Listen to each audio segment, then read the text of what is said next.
ambony ambata eo ty andro no menao anio ry ray ambomba velao reota maro izay natao ry ray ambony otaio reny reny fa volana ny aviny izy reny ho antsika ramboleo izy nohira mitea mafianeny kamboty reny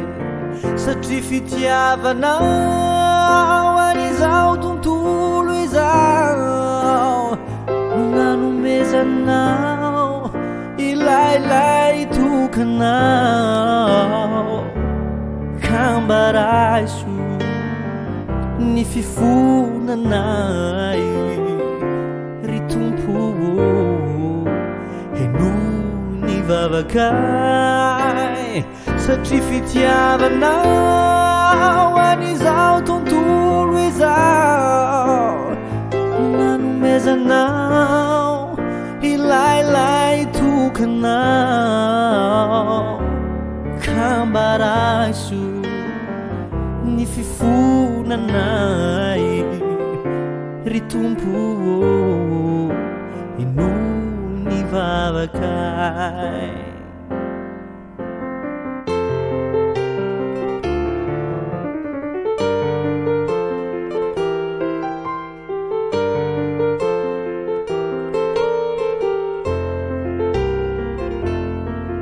Ami fiainanay antany ity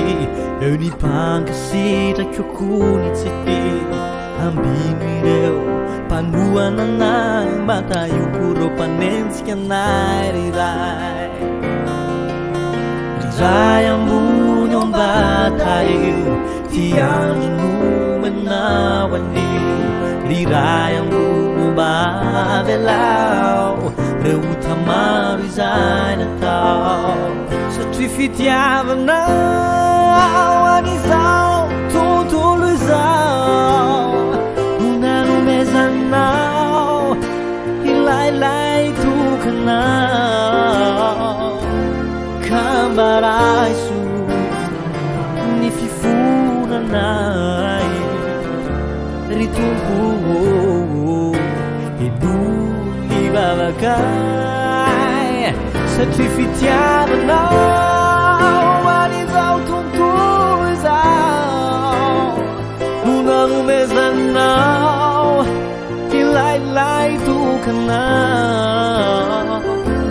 kambaraiso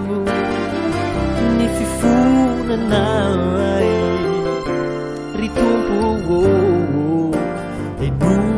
ny vavakay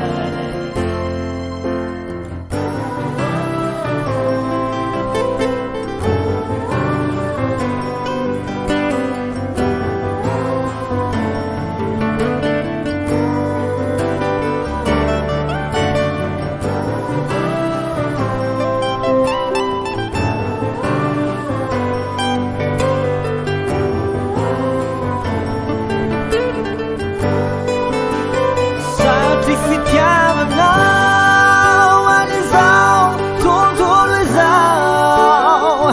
nanomezanao ilailay tokanao kambaraiso